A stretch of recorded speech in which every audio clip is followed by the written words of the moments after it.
পড়েছিলাম কোথাও, মানুষ নয় প্রকৃতি হোক তোমার সেরা বন্ধু। দিগন্ত জুড়ে ছড়িয়ে থাকুক অজানার আহ্বান। আর এই অজানাকে জানা, অচেনাকে চেনার নেশায় আমার মতো ভ্রমণ পিপাসু যারা আছেন তারা আজ মত্ত।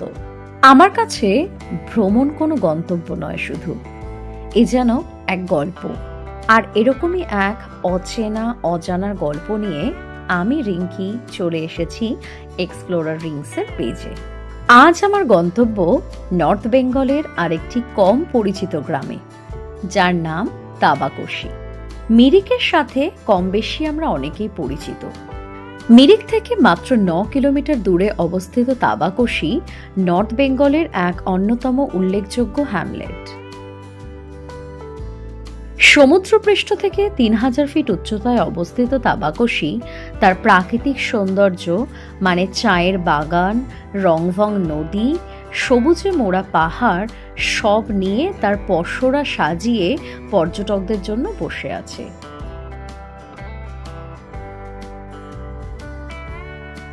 চলুন না দেখি তবে কেমন সেই গ্রাম।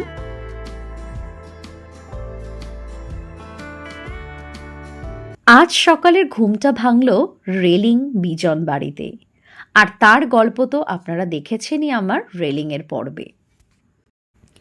দারুণ একটা দিন এখানে কাটিয়ে আমরা আজ বেরিয়ে পড়লাম তাবাকোশির উদ্দেশ্যে। রেলিং থেকে তাবাকোশি দূরত্ব প্রায় 70 কিলোমিটার, আর যেতে সময় লাগবে প্রায় 3.5 ঘন্টা। আমরা হোমস্টে থেকে বেরিয়ে শিবজির মন্দিরে নমস্কার করে যাত্রা শুরু করলাম। আগেই বললাম আজকে যাত্রা তাবাকোশি, তবে পথে দেখব প্রচুর প্রচুর নতুন জায়গা, যেমন চাটাইধুরা, লেপচা জগৎ, সুখিয়া পুকুরি ইত্যাদি।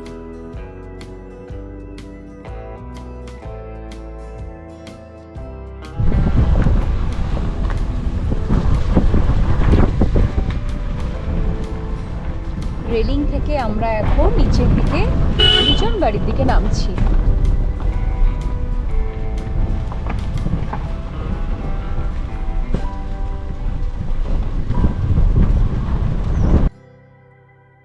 এবার চলুন জেনে নেওয়া যাক যে আপনারা কিভাবে তাবাকোশি পৌঁছবেন। আপনারা এনজিপিতে পৌঁছে যান এবং এনজিপি থেকে ডাইরেক্ট গাড়ি বুক করে চলে আসুন তাবাকোশি। প্রায় 4,500 থেকে 5,500 টাকার মতন খরচা লাগবে। আর এনজিপি থেকে এখানে দূরত্ব হলো 60 কিলোমিটার। আর যারা ভাবছেন যে শেয়ারে ট্রাভেল করব একটু কম খরচাতে, তবে সেক্ষেত্রেও কিন্তু দারুণ অপশনস আছে। আপনারা এনজিপি থেকে শেয়ারে মিরিক বাজার পর্যন্ত চলে আসুন, আর মিরিক থেকে গাড়িতে পৌঁছে যান তাবাকোশি। সেক্ষেত্রে কিন্তু অনেকটা কম খরচাতেই আপনারা পৌঁছে যেতে পারবেন।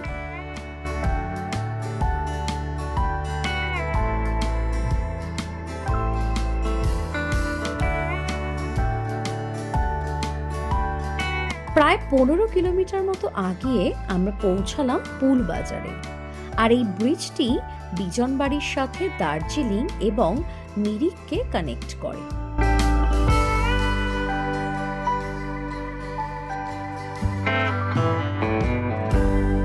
এই ব্রিজের নিচ থেকে বয়ে চলেছে রঙ্গিত নদী।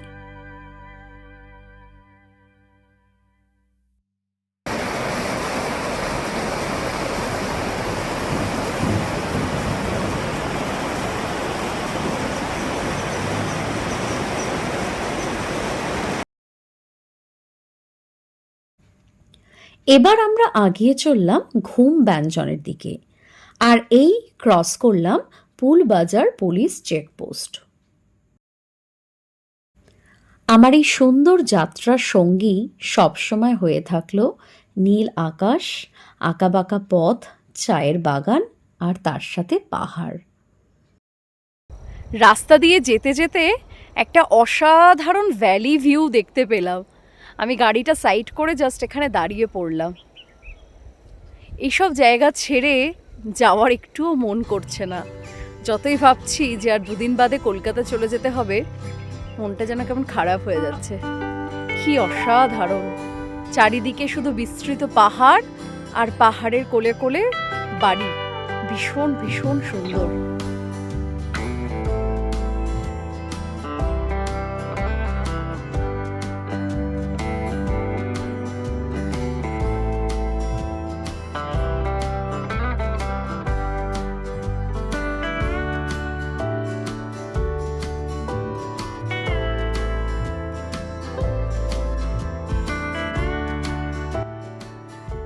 আবার দাঁড়িয়ে পড়লাম।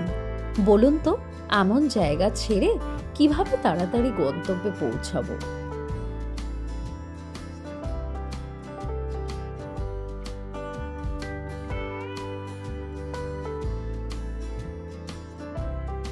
দেখুন দেখুন, কারা এসেছে আমার এই প্রাকৃতিক সৌন্দর্যকে উপলব্ধি করতে বাধা দিতে। ওরে বাবা, কত মাংকি! পুরো রাউন্ড টেবিল বৈঠক করছে সব।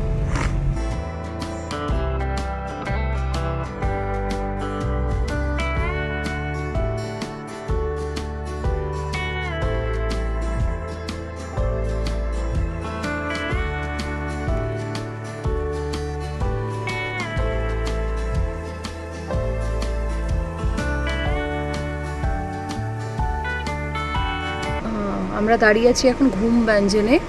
এবার এখান থেকে আমরা যাব ডান দিকে, টুয়ার্ডস লেপচা জগৎ মিরিক হয়ে তাবাকুশির দিকে। এই ঘুম ব্যঞ্জন থেকে বাঁ দিকের রাস্তাটা চলে গেছে দার্জিলিং এর দিকে। এগিয়ে চলেছি আমরা লেপচা জগৎ পাইন ভিউ এর দিকে। প্রচন্ড ঠান্ডা আর পুরো কুয়াশা, মেঘ একেবারে আস্তে আস্তে মনে হচ্ছে জায়গাটাকে ঘিরে নিচ্ছে। ভীষণ ঠান্ডা। ওয়াও! পাইনের জঙ্গলের মাঝখান থেকে আমরা ধেয়ে চলেছি।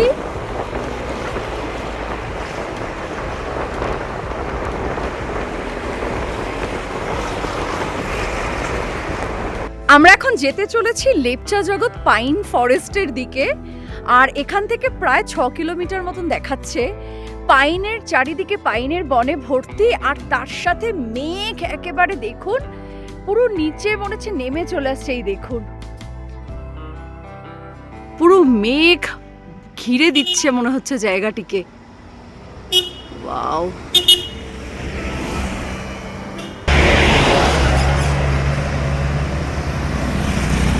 পুরো মেঘে ঘিরে যাচ্ছে চারিদিক।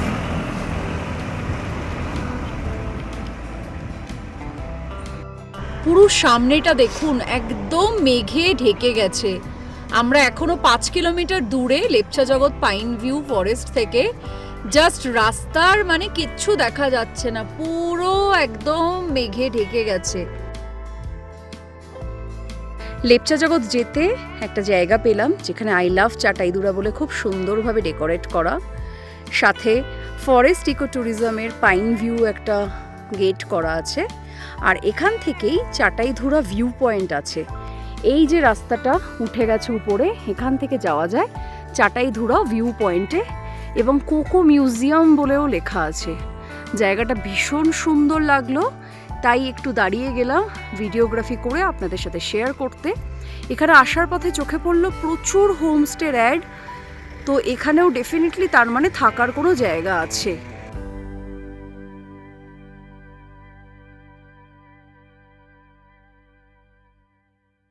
আই লাভ চাটাইদুরা যেখানে লেখা ছিল সেখান থেকে একটা ছোট্ট ট্রেকিং রুট আছে, এই যে এই রাস্তাটা থেকে। এইটা থেকে আমরা উপরে উঠে আসলাম। পুরো চারিদিকে পাইনের জঙ্গল, আর তার মধ্যেই দেখুন একটা গাছের মধ্যে সমস্ত মুভির পোস্টার লাগানো। এই মুভিগুলোর পোস্টার লাগানো, যেটা দেখে বোঝা যাচ্ছে যে এইখানেই এগুলো শুটিং করা হয়েছে। দ্য লাস্ট আওয়ার, কিছু প্রি ওয়েডিং শ্যুটের এখানে ফটো লাগানো, এটা ঠিক বুঝলাম না। আর এইটা তো খুবই আমাদের চেনা পরিচিত, বরসাত কি এক রাত। তারপরে এখানে দেখুন চোর और চাঁদ মুভির সমস্ত শুটিং। এখানে কিছু একটা লেখা আছে, পাইন ট্রি। আচ্ছা, পাইন ট্রির ব্যাপারে এখানে লেখা আছে, 1 pine tree 250 to 230 litre oxygen give per day. এবার জায়গাটি একটু দেখা যাক কীরকম। The beautiful Chataidhura pine forest. অল্প একটুখানি ট্রেকিং রুট থেকে এসেই এত সুন্দর একটা ভিউ আপনারা পেতে পারেন। করতে আমরা কিছুটা চলে আসলাম, আর দেখুন এখানে অ্যারোটা যেখানে লেখা আছে ঘুম রক। তো এই যে রাস্তাটা সোজা গেছে ট্রেকিং পয়েন্টটা, এটাই পৌঁছচ্ছে ঘুম রকে। তো এখানেও আপনারা আসতে পারেন যদি আপনারা লেপচা জগৎ মিরিকের দিকে আসেন। তো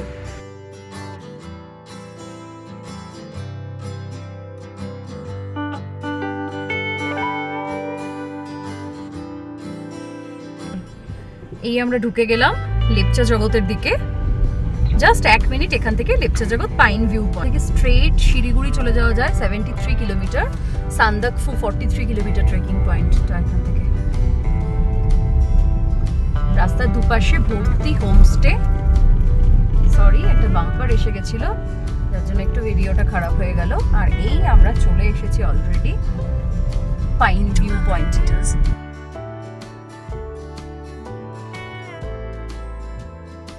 পৌঁছালাম লেপচা জগৎ ভিউ পয়েন্ট।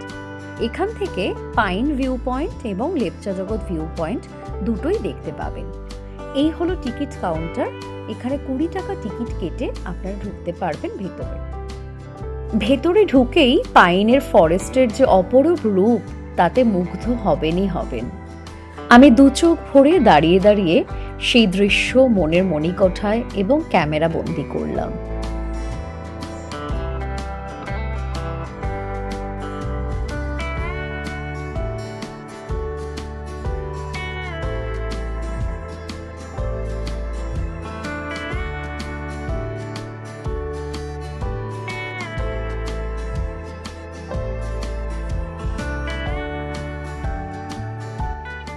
এটি হলো নিম ফটক, আর এখানে আছে বিখ্যাত মিম টি এস্টেট।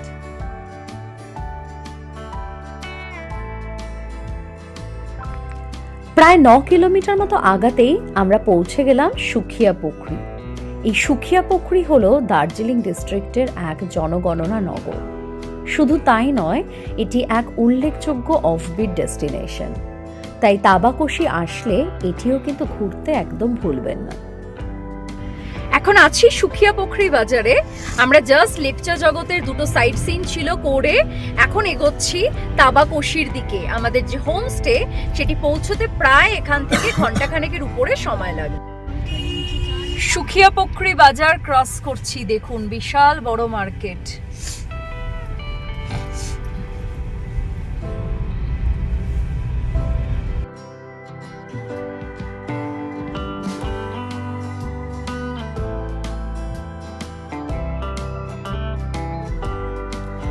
আমরা এই সুখিয়া পুখরি বাজার থেকে বাঁদিকে পোখরি বংয়ের দিকে যাব।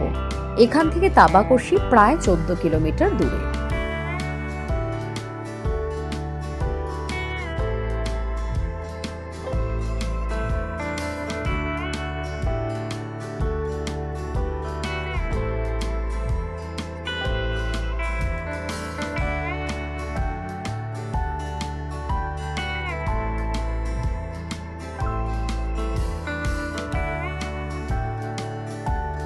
তাবাকোশি যাওয়ার পথে একটা সুন্দর স্টেডিয়াম আমরা পেলাম।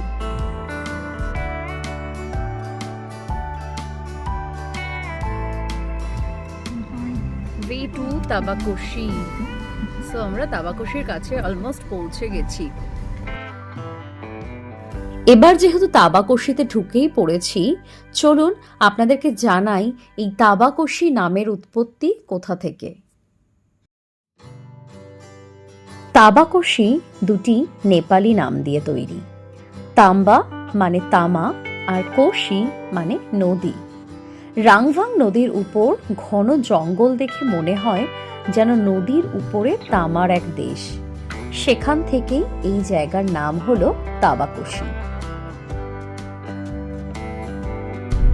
আর 3 মিনিট 1.1 কিলোমিটারে আমরা পৌঁছে যাব আমাদের আজকের ডেস্টিনেশনে।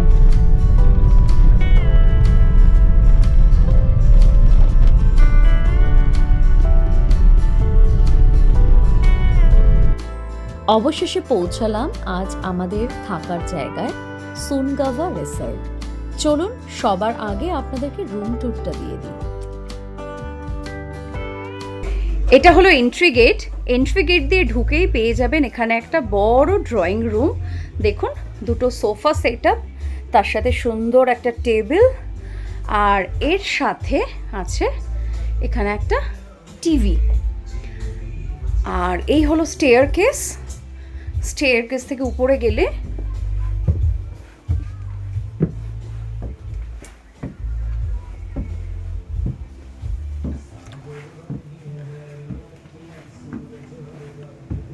টোটাল ডাবল বেডরুম আছে এখানে। এখানে একটা bed, double bedroom, double occupancy এখানটায় হবে। পাশে একটা বেড সাইড টেবিল, এখানে একটা আলমিরা দিয়ে দিয়েছে।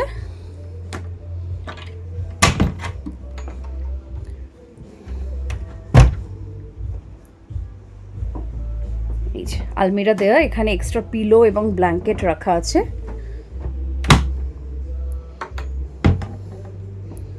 এখানে একটা মিররও আছে। আর এই দিকে আর একটা বেড, এখানেও আরামসে দুজন শুতে পারবেন। আর বেডের পাশে একটা বেড সাইড টেবিল, এখানে একটা ফ্যান দেওয়া আছে, আর একটা ছোট্ট টেবিল, দুটো বসার টুল। টোটাল রুমের ডেকোরেশনটা দেখুন, খুব সুন্দর কার্টেন দিয়ে পুরো সাজানো বেডরুমটা। ভীষণ সুন্দর ডেকোরেশন, পিলো কালার, তার সাথে কার্টেনের কালার খুব সুন্দরভাবে ম্যাচ করা।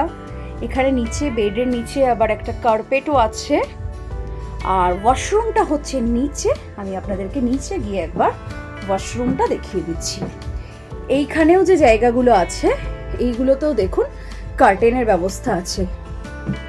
খুব সুন্দর ডেকোরেটেড, ভীষণ সুন্দর, মানে এক কথায় দেখলে মনে হবে যে এখানে এমনি দুদিন থেকে যাই, এত সুন্দর জায়গাটা। আচ্ছা, আর এইটা হচ্ছে ওয়াশরুম,